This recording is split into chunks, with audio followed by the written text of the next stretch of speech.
Hi, Bob the Canadian here. In this English lesson, I'll help you learn 10 ways to respond to someone in English if they share news about their life that's kind of disappointing. So I'll look at 10 different scenarios, 10 different examples, and then I'll give you an English phrase for each of those 10 that you could use in that situation. The first thing you could say if someone shares disappointing news with you is, "That's too bad." So let's imagine a situation where you have a friend who they applied for a job, they went and interviewed for that job, and they've been waiting to hear back whether they got the job or not. And then they just called you and said they didn't get the job. It would be very nice of you to say, "Oh, that's too bad." When you say "that's too bad," especially in that situation, it makes them feel, of course, that you're their friend, and it makes them feel that you are being sympathetic to them. So number one, you could say, "That's too bad." The second thing you could say if a friend shares disappointing news with you is, "That sucks." It's kind of a little bit of English slang, but let's imagine a situation where a friend of yours has been fired from a job. So they had a job and they weren't doing a very good job, and now they have been let go. So when you say someone's been let go, it means they've been fired. Maybe they phoned you up and they say, "Oh, I just got let go from my job today." You could respond by saying, "That sucks," which is actually a perfect response in that situation, to say, "That sucks," because you like your friend, you think your friend's probably a good worker, and you really feel like the situation sucks for them. So "that sucks" is the second way that you could respond. The third way that you could respond to disappointing news is to say, "That's a shame," or "What a shame." So let's imagine again that you have a friend and they call you and they say, "My son just got kicked out of his school for doing bad things." You could say to them, "Oh, what a shame." Because maybe in this situation, you know the kid, maybe you know this person's son, and maybe he's really smart. And you feel like even though he did something bad, it would have been better if he stayed in school. So you could say to them, "Oh, that's a shame," or you could say, "What a shame." A fourth thing that you could say to someone if they express something disappointing to you is just say, "Oh, that's so disappointing." So we're using the actual word here. Maybe your brother is talking to you and he says, "Yeah, I went to a party the other day, and when I got there, all the food was already gone. I got to the party late." That would be a great time to say, "Oh, that's so disappointing," or "That must have been so disappointing," because no one likes to get to a party late and not get any snacks. A fifth way to express that you agree with someone that something's disappointing is to say, "What a bummer." And this is a little bit of slang again, but let's imagine a situation where a friend of yours plays on a football team and they almost won the championship. They lost by 1 point. That would be a great time when they tell you that. That would be a great time to say, "Ah, what a bummer."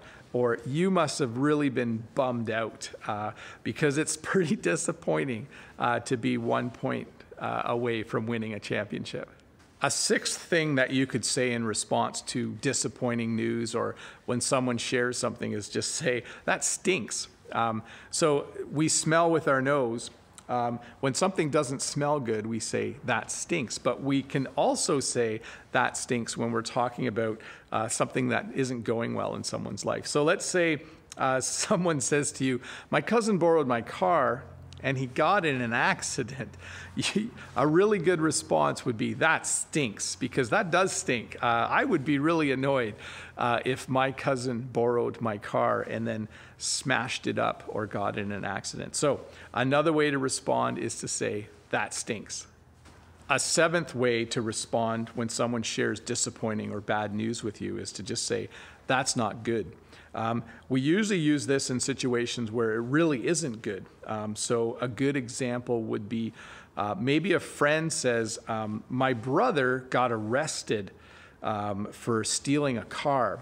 A great response then would be, "That's not good," because you're expressing some sympathy. You feel bad that that person has a relative who committed a crime. So you feel bad for that person, but you could definitely in that situation just say, that's not good, because it's not. Hopefully none of you are in that situation. An eighth way to respond to someone is to say, that's a pain in the butt. So I think you know what the butt is. It's, if you go a little further down, it's the back end here. It has another word in English, which is ASS. I'm not going to say it out loud. But we do say that things are a pain in the butt. So maybe someone has a brother who's constantly borrowing their car and bringing it back with the gas tank empty. That would be a good time to say, that's a pain in the butt, or that must be a real pain in the butt. Because it would be if my brother was borrowing my car and bringing it back empty. That would be a pain in the butt. Another way to respond to someone, if they say, for instance, that they keep losing their car keys, would be to say, that's annoying. So when something's annoying, it means it bugs you. When something's annoying, it's not nice. So if someone said, I keep losing my car keys and I can never find them back quickly, a good way to respond to that would be to say, that's annoying, or that would be annoying. And again, it's sympathetic, like you're actually saying to the person that you agree with them that the situation they are in is annoying. So that's number 9. You can say, that's annoying. A 10th way to respond when someone shares something with you that's not good news could be to say, oh, that's a disaster. So a good example of this would be if you have a huge cake for someone's birthday, and as you're carrying it to the table, you drop it on the floor, and maybe someone's sharing that story with you, right? They say, oh, I was bringing a cake to the table at my sister's birthday and I dropped it on the floor. You could respond by saying, oh, that must have been a disaster, or wow, that would be a real disaster.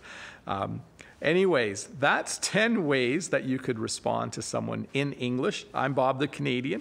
You're learning English with Bob the Canadian here. Thank you so much for watching. If you want, there's a video right here that YouTube thinks you will like. And there's another video right here, which I think is my last video. And you can always subscribe by clicking right here on this icon. Thanks so much for watching, and I'll see you in the next video. Have a great day.